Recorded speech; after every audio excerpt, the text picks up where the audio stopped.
Well, welcome everyone to another edition of Welcome to the Green Zone. Season 3 has officially begun.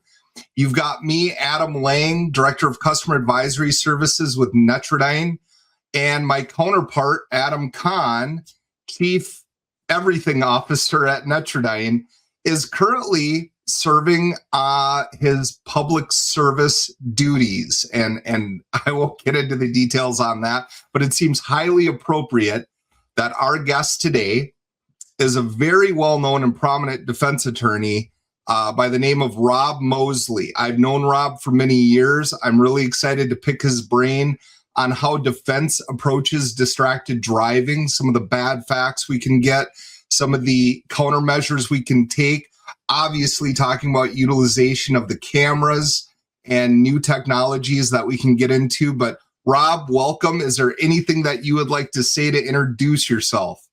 Well, I think first you need to make sure that it's clear that Adam's on jury duty, not doing public service like picking up trash on the side of the highway.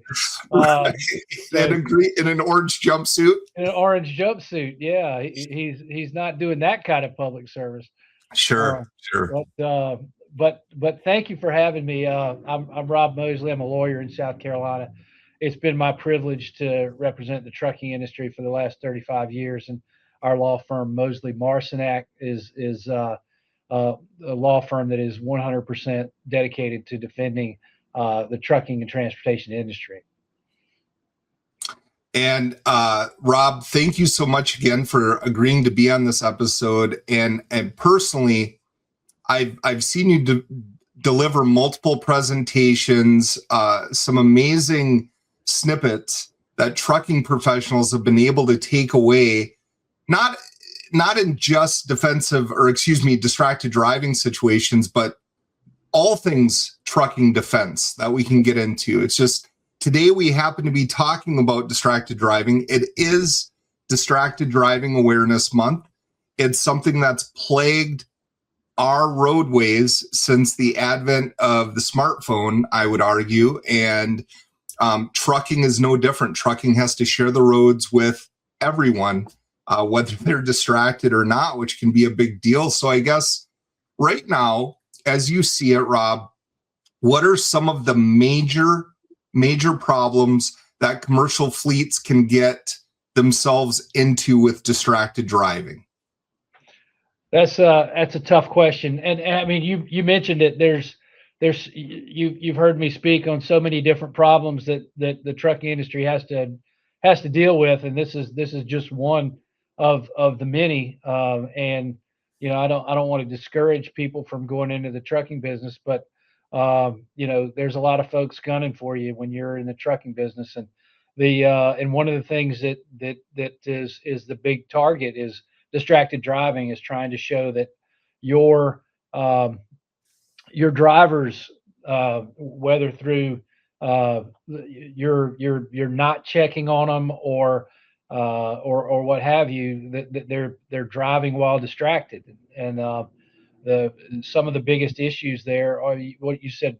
What'd you ask me? What are the three biggest issues? Is that what you just asked? Well, any number, but like, what are some of the big issues and problems that a fleet could get itself into with distracted driving? Well, I mean, it's obviously against the law. There are regulations that provide a penalty of $2,700 for a driver, up to $2,700, up to $11,000 for a trucking company. So that's one of the problems is if your driver is found to be operating a commercial motor vehicle on the highway while engaged with a device, there's a fine.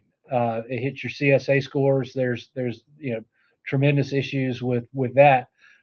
It's actually considered a, quote, serious violation by the FMCSA. So it's a lot different than a speeding ticket or not wearing a seatbelt or something like that. So that's one issue, but the bigger issues tend to be over an accident.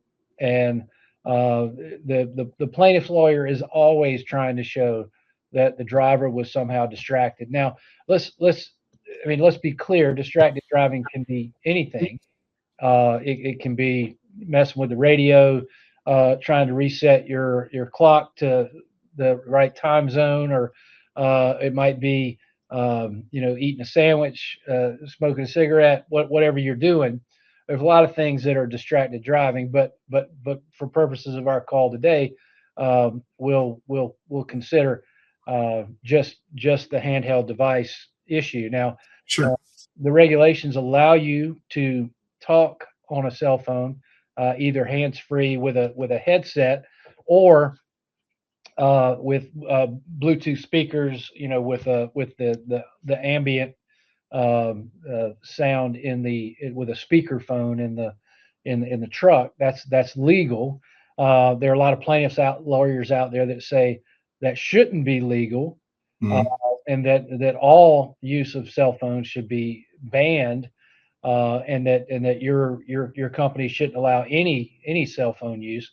Well, like I said, every case at some point becomes a distracted driving case, because they try to show that the drivers are looking at a screen, or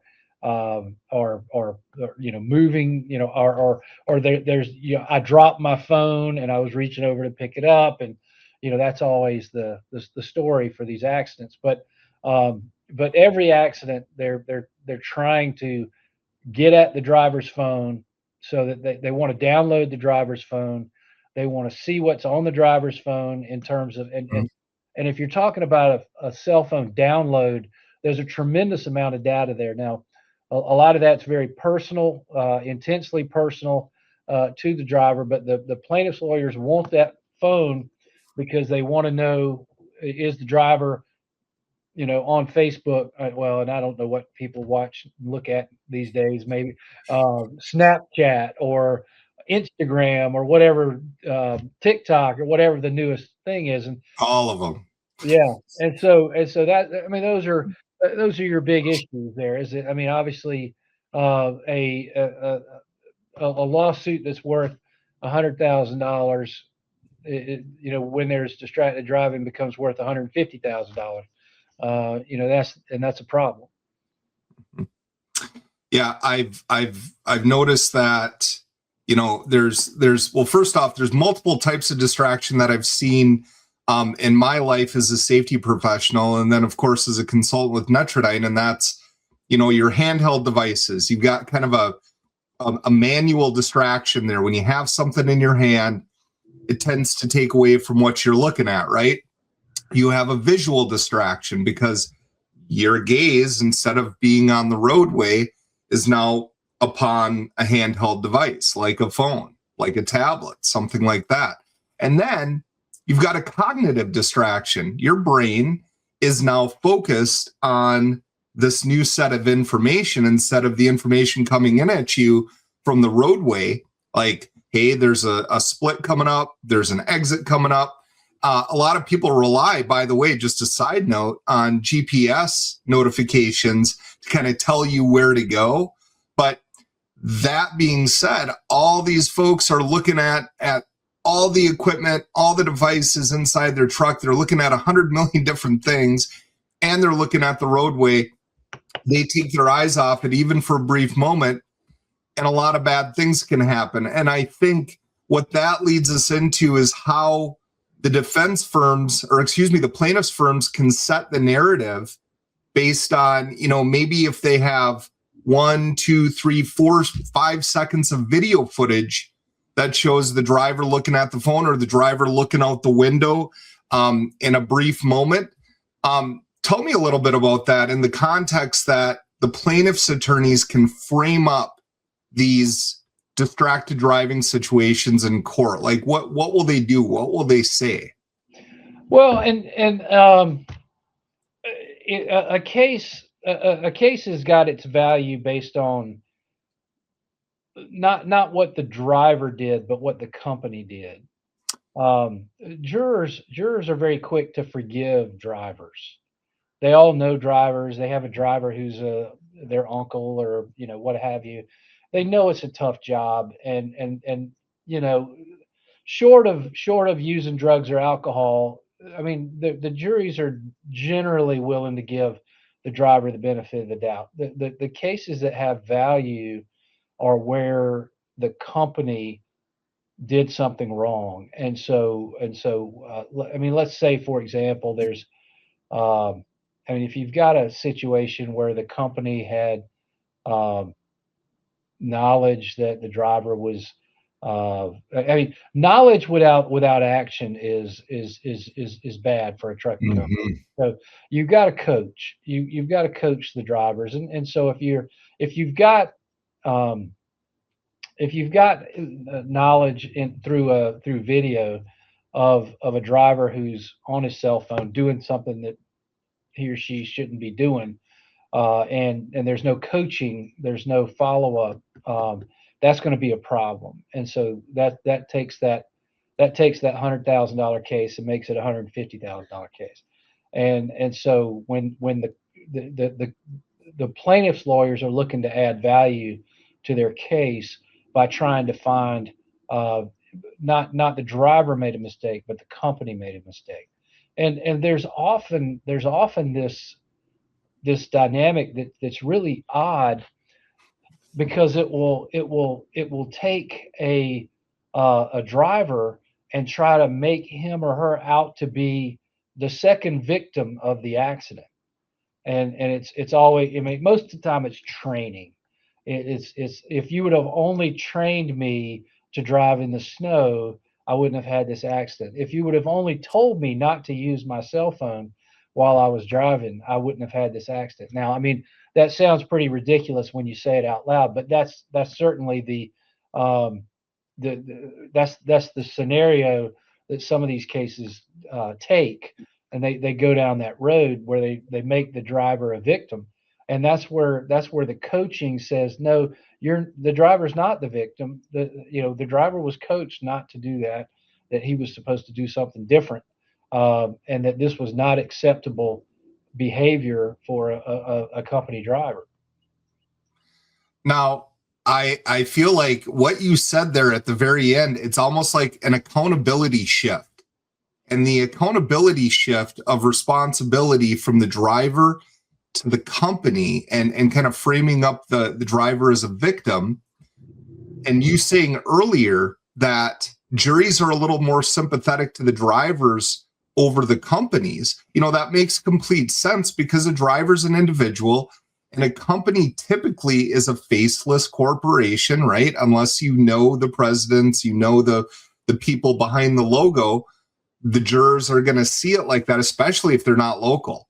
But when you frame up the accountability to say, the driver wasn't told this and the company did this, or they actively participated in something that caused the driver to make a bad decision because they just didn't review it in training, they didn't review it in orientation, that can incite people to become angry at that company and want to take action on that. So walk me through that a little bit, like what you've seen. Yeah, I mean, there can certainly be anger in juries, and the way they perceive action or inaction in a situation. I mean, I mentioned drug and alcohol use. I mean, that'll get them excited more than about anything. But when somebody is violating a regulation, and that's not being addressed, then typically you're going to have a problem with jurors, getting a little excited about something like that.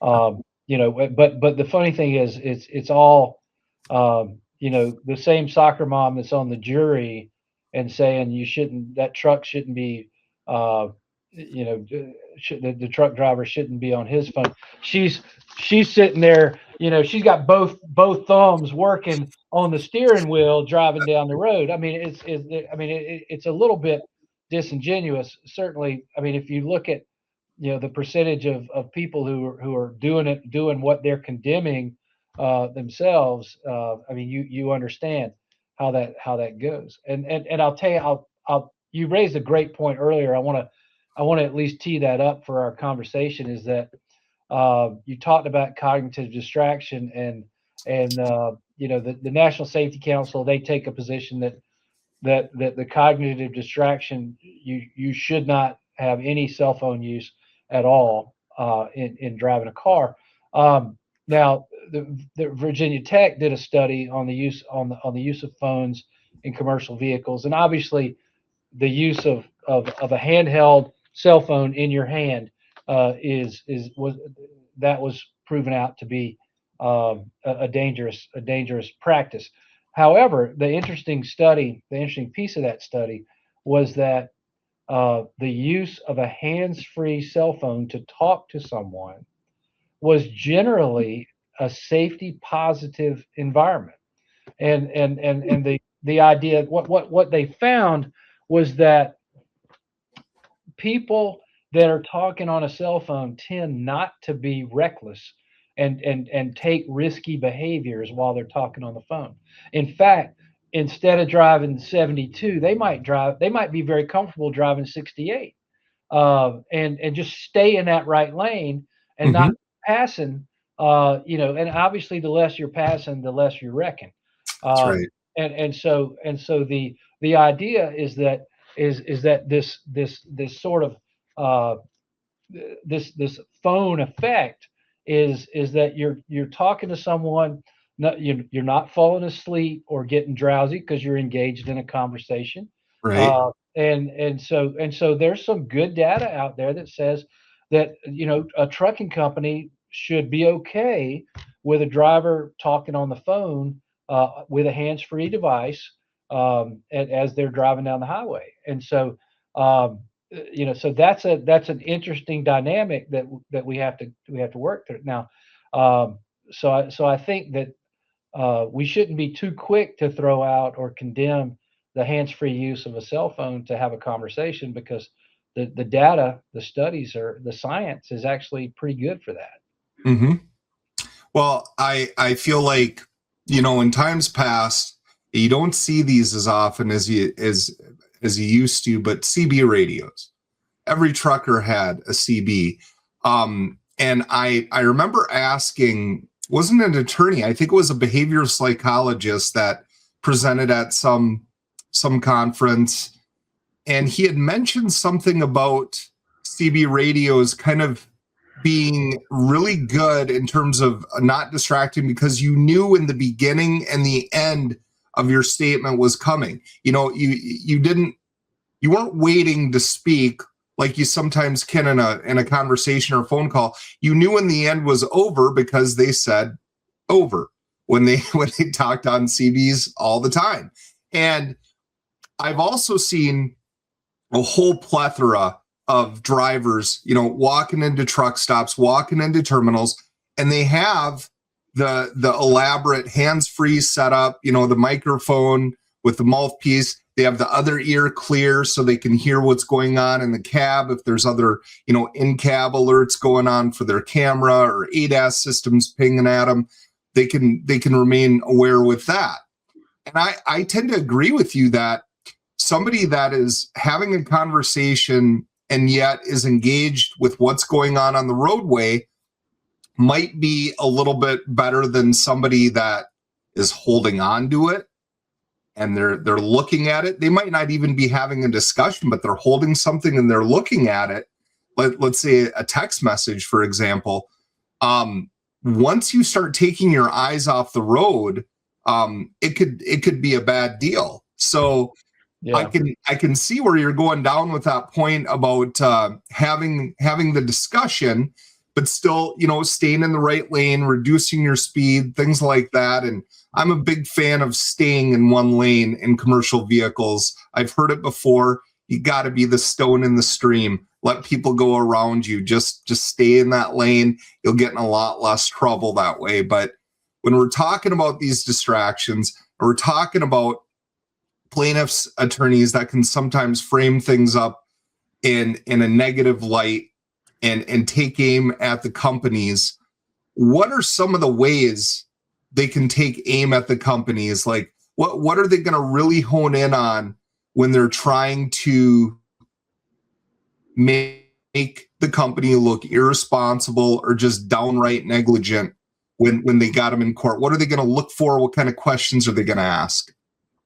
Yeah, yeah. Now, and before I get there, I want to hit on the CB radio, because you raise a great point. One of the Sure. one of the great safety features of the CB radio is the sharing of safety information. And so when you're talking to somebody on a CB radio, they're in your area. They're where you are. And That's so right. they're gonna tell you, hey, look out, there's a tire in the right lane, or there's a motorist stranded over here. They're partially in the lane.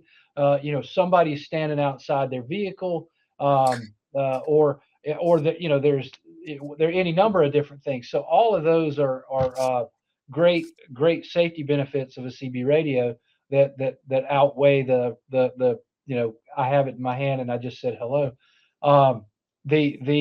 Now back to your questions. What are plaintiffs lawyers looking for in a company? I mean, I'm a big fan of the cameras. I mean, let's be honest. I mean, I don't think Netradyne would ask me to be on their podcast if I wasn't a big fan of the camera. That's true. I love the cameras. Cameras are awesome. If I had a trucking company, my trucks would not leave the yard without cameras. Now, my advice for people who have cameras is to watch the videos, and I'm really referring to event triggered videos, where you get a video brought to your attention because of some issue.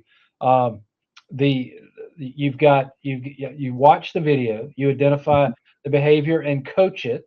So watch, coach, and then the last one is, um, you don't need these videos hanging around forever.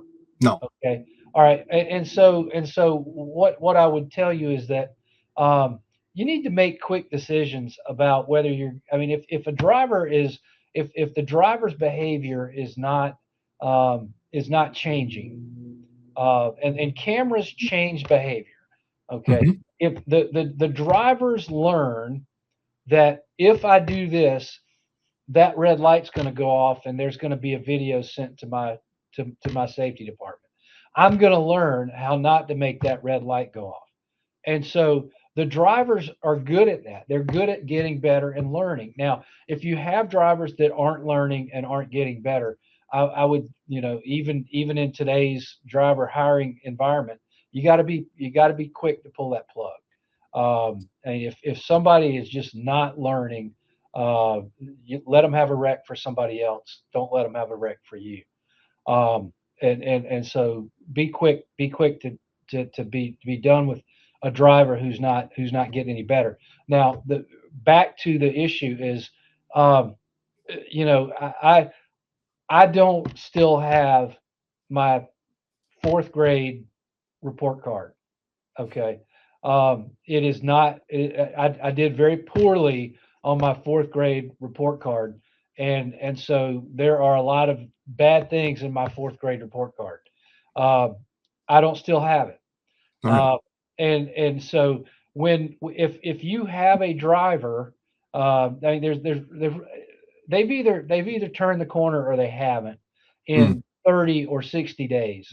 We don't need to keep videos longer than 30 or 60 days. So you've got a system at Netradyne, and you can set the retention period, that your customer can set that retention period. Set the retention period so that, the driver's history isn't out there forever. And coach and move on, and let the driver, uh, work on today's issues, not yesterday's issues. But coach and see that driver is going to be, making improvement. Driver is going to be responding to the technology, and that's what we're looking for. Well, you bring up something that really got me thinking here, Rob. So the saying "many hands make for light work" has always stuck with me throughout my career. Even as a kid, my dad, when it was time to go split wood, would grab my brother and then he'd grab me because he'd say "many hands make for light work," right? Well, I've always heard from a lot of, well, shouldn't say always, but from a lot of fleets, I've heard that, geez, we don't have the time to coach these 500, 600, sometimes 1,000 drivers. And my thought has always been, well, why sequester coaching to the safety or the risk departments when you have well-qualified, well-seasoned driver managers, fleet managers that can have these quick, honest conversations with their drivers, and they've got many less drivers on their board or whatever they would call it at their fleet versus the safety department that oversees all safety at the company. Your thoughts on fleet managers and driver managers doing that coaching. What do you have to say about that, Rob? Like, do you think that that's a good way to go? Well, you don't have time not to coach. That's the bottom line is that you've got to coach. And now you can be smart about it. And obviously there are trends that you can see with particular drivers. You can see trends, and you can coach on trends. I mean, the driver, just because the camera went off, the driver, got the red light. He got the beep. He knows that what he did was not acceptable. Now there's a lot of false positives because somebody's cutting you off, what have you. You look at those, you just deal with those right away. A lot of the things that there are videos are the drivers actually doing, and this is what we don't do a good enough job of. The videos catch the drivers doing something good, and we have an opportunity to go to that driver and say, hey, good job, attaboy. I mean, we need to do a lot of that, because that means a lot more to a driver than than coming at them with something negative. Not to say that we shouldn't deal with a negative, but at the same time, let's be quick to give praise and do it publicly. Hey, here's what Joe did today. This was great. And so all that to say, I mean, you got to make time to coach, even if you're coaching trends as opposed to specific videos. You got to look at what's this driver struggling with. How can we do this? And it doesn't have to be a full 30-minute coaching session, or you don't have to have a test where they check a box and answer some questions and watch a video. It could just be, hey, you had a bad day today. What can we do to clean that up tomorrow? Something like that. I'm glad that you leaned into the positivity aspect, because I find that if we are going to deliver feedback, and coming from a long experience line of human resources, I've been involved in HR for many years on the enforcement side of HR, and not the one getting my finger wagged at me. But I can tell you that giving specific, meaningful, positive feedback is really important, and you can do that provided your camera system is looking specifically for things like that. And I'd be remiss to say that, Netradyne looks for specific actions that a driver can make that reduces the risk, whether they're getting cut off and they create some space, or maybe it's more of like a streak of behavior that they drive X amount of minutes or X amount of hours without distracted behavior. Finding those diamonds to talk to about a driver. At the same time, you might say, hey, we noticed that you were following a little too close the other day. Want to make sure that you're keeping a safe following distance. But I got to say, last week, you had 3 different events where people cut you off and you created space, and the fact that our system does that, and I used it as a motor carrier, but now I work for the company, kind of like the Hair Club for Men ad. In the same vein, it's fact. If you come at a driver with nothing but negative, when they spend, their lives in the cab of a truck, whether they're over the road and they're living in the truck, or let's say they're a local regional driver that's still going out there for 14, 15 hours a day sometimes, they're working hard. And sure, they make mistakes, but they do a lot of really good things. And I want to point out too, one of the cool new features that we're able to do with our newest iteration of camera called Live Search is, let's say I just want to look up within my retention period on video in my camera, if that driver had any near misses, and maybe the driver mentioned something to me, but they didn't press the button, or they didn't remember what time it was or what day it was, but it was within the last week or so. They say, man, I had this near miss.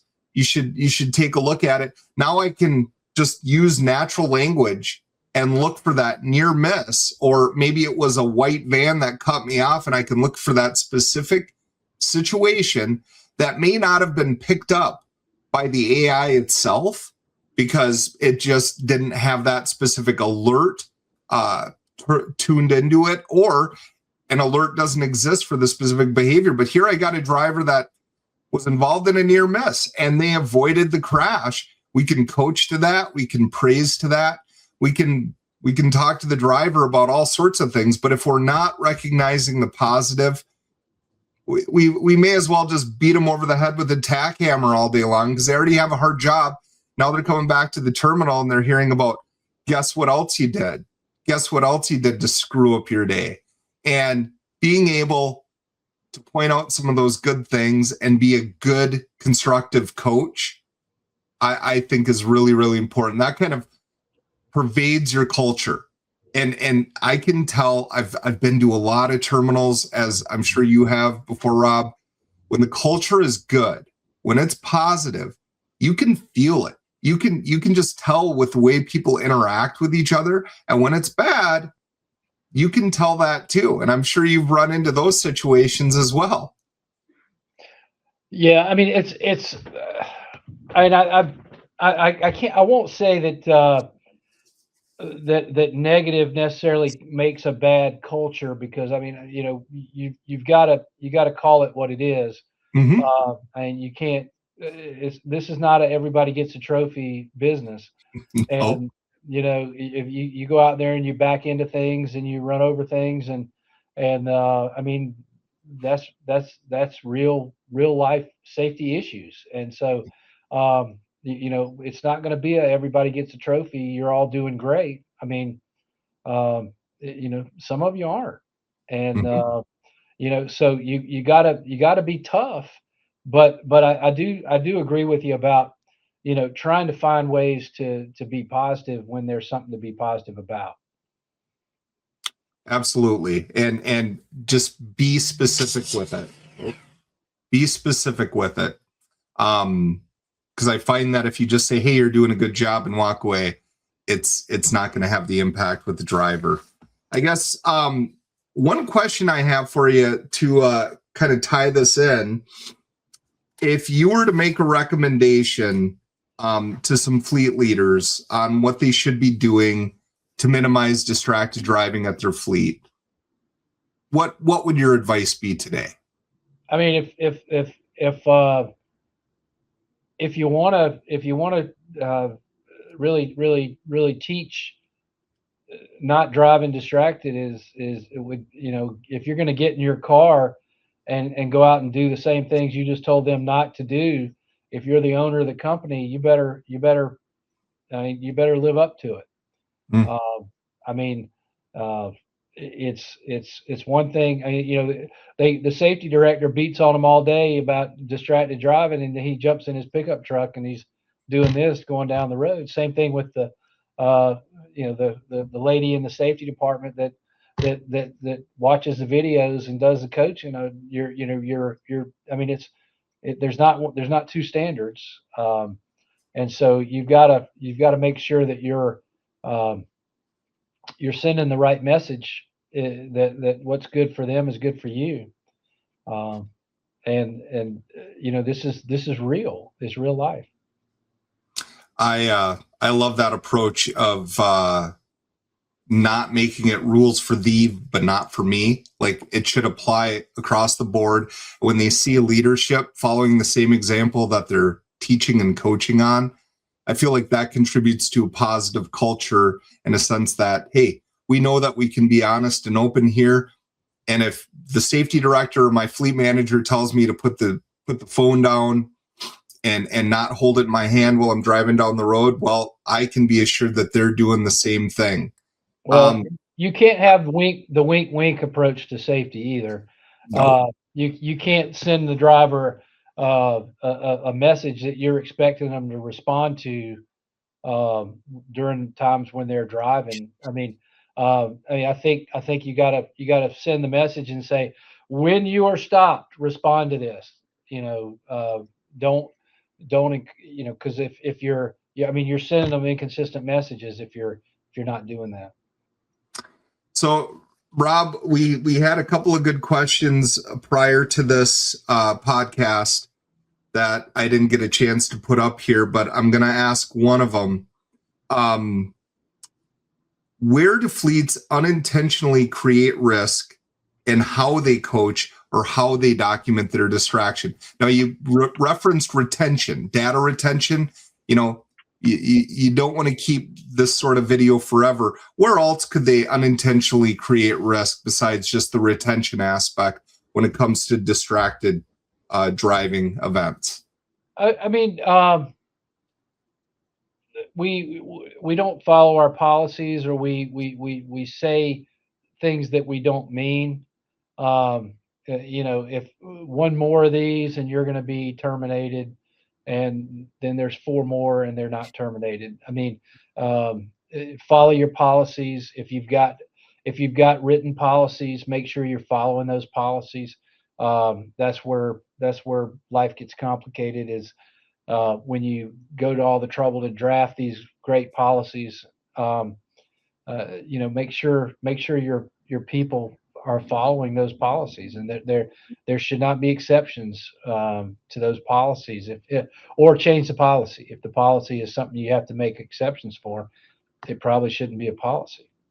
Well, I've heard that in the past, where sometimes people have been in better shape by not having a policy than having the policy they did not follow. But we could have a whole podcast on that approach. Rob, it has been awesome. You gave me so many good takeaways, and I've been listening to attorneys about this topic for 13 years, and I still got some great information from you. I appreciate you being on. And in tradition of Welcome to the Green Zone, I'm going to end it with a dad joke. If you know the punchline, you sure can say it. Why did the man name his dogs Rolex and Timex? You got me. Because they're watchdogs. I love it. That's great. That is it for Welcome to the Green Zone. Rob, you've been a great guest. Of course, we missed Adam Kahn being here with his usual colorful nature. Hopefully he's doing well at jury duty. Otherwise, have a great rest of the week, Rob. Thanks once again. It's always appreciated. We need good jurors. Thanks to Adam. We need people to show up for jury duty. That's right. Good job, Adam. All right. Well, take care, Rob. Thank you.